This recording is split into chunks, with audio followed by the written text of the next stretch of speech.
आपने कभी देखा मोहम्मद साहब का चित्र भी नहीं देखा होगा, मूर्ति तो बहुत दूर की बात है। वो कहते हैं कि मोहम्मद साहब बनना, उसका मंचन करना, उसके जैसा दिखना किसी हम जैसे सामान्य पुरुषों से परे है, इसलिए उसकी चित्र बनाने पर भी सजाए मौत है। आज आप किसी का चित्र बना करके उसके नीचे लिख दो हजरत मोहम्मद साहब, कल के दिन ही आपको शूट कर दिया जाएगा, आपका गला काट दिया जाएगा। इजाजत नहीं है।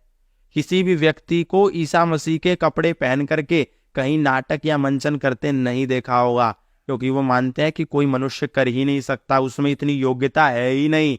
लेकिन हमारे यहाँ कोई भी गंजेड़ी खड़ा हो जाता है, राम जी के कपड़े पहन लेता है। कोई भी मूर्ख खड़ा हो जाता है, कृष्ण जी के कपड़े पहन के नाचने लगता है। कोई भी मूर्ख खड़ा हो जाता है, लाल सिंदूर लगा करके हनुमान जी बन जाता है, और हम जा जाकर उसके पैर छूते हैं और उससे आशीर्वाद लेते हैं। कितने पाप की बात है। नहीं, ऐसा होना चाहिए। वो बनने के लिए हमको बहुत पुरुषार्थ करना होगा, बहुत मेहनत करनी होगी। उनका एक गुण भी तो आज इंसान के भीतर नहीं है, राम जी का एक भी गुण तो नहीं है। जो ये सोचते हैं कि हम वृंदावन जाएंगे, ठाकुर जी के दर्शन करेंगे और पापों से मुक्त हो जाएंगे, तो बिल्कुल नहीं होंगे। हाँ, वृंदावन जाइए, जाना चाहिए। मैंने बिल्कुल नहीं कहा कि वृंदावन मत जाओ या मथुरा मत जाओ या हरिद्वार और काशी बनारस प्रयागराज मत जाओ, बिल्कुल जाओ, लेकिन वहां के इतिहास से अवगत होकर के आओ। आप किसी भी मुसलमान से पूछेंगे मोहम्मद साहब के बारे में तो आपको 50 मिनट तक वो नॉन स्टॉप बता देगा कि मोहम्मद साहब ऐसे थे, वैसे थे, ये थे, वो थे, उनकी महानता ये थी।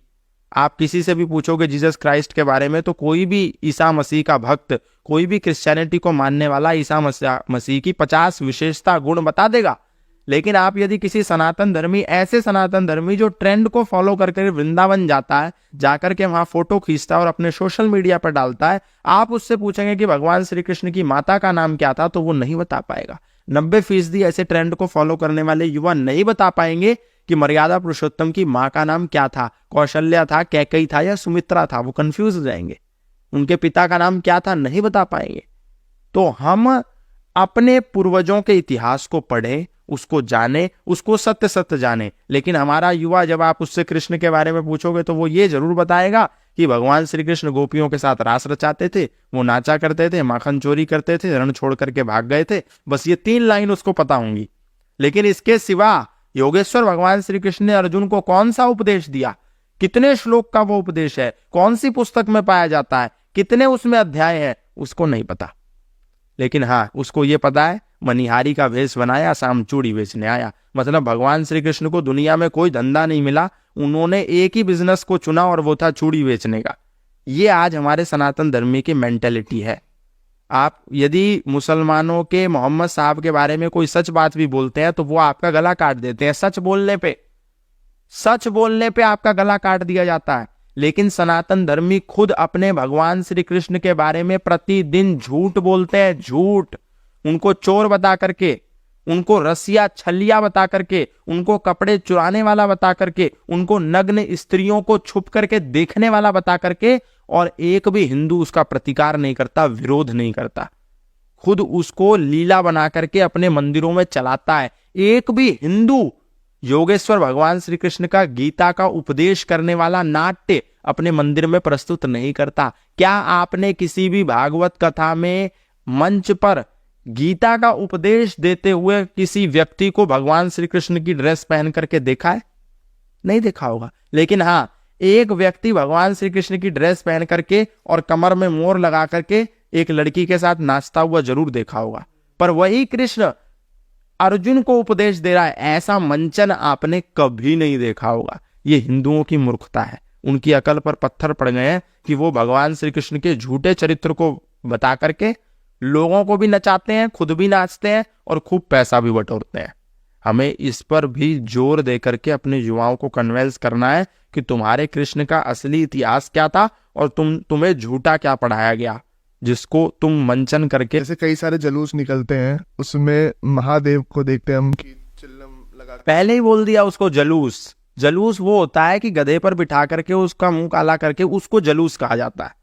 बोलते हैं आज कृष्ण भगवान का जलूस निकल रहा है। जलूस शब्द ही मतलब वही है कि किसी को गधे पर बिठा करके उसका मुंह काला करके निकालना, इसको जलूस कहते हैं। जो श्रेष्ठ पूर्वजों की यात्राएं निकलती हैं, उनके गीत और भजन चलते हैं सात्विक, उसे शोभा यात्रा कहा जाता है, वो जलूस नहीं है। लेकिन वास्तव में शोभा यात्रा तो निकाल ही नहीं रहे ना, ये तो जलूस निकाल रहे हैं। भोला भांग पी के नशेड़ी हो गया, भोला चिलम लगा करके पर्वत पर चढ़ गया, यही तो गाने चलते हैं। तो वो शोभा यात्रा तो वास्तव में है ही नहीं, वो ठीक ही बोल रहे हैं, जलूस ही निकाल रहे हैं। वो भगवान शिव का जलूस ही तो निकाल रहे हैं, उनका महिमा खंडन ही तो कर रहे हैं, उनके चरित्र का दोहन ही तो कर रहे हैं, उनके चरित्र का दुष्प्रचार ही तो कर रहे हैं।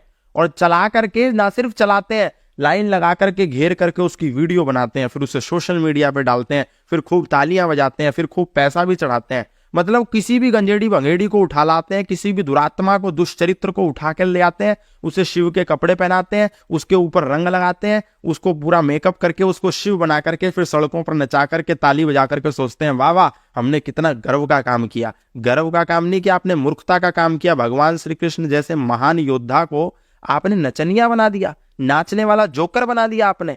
इससे बड़ी मूर्खता की क्या बात हो सकती है। हमने बहुत बड़ा पाप किया, अपने इतने श्रेष्ठ पूर्वजों को कितना, मतलब उनका चरित्र दोहन करके उसको एक लड़की के साथ सड़क पर नचाना कितनी गलत बात है। बहुत, मैं समझता हूँ ये बहुत पाप कर रहे हैं हम लोग, हमें नहीं करना चाहिए।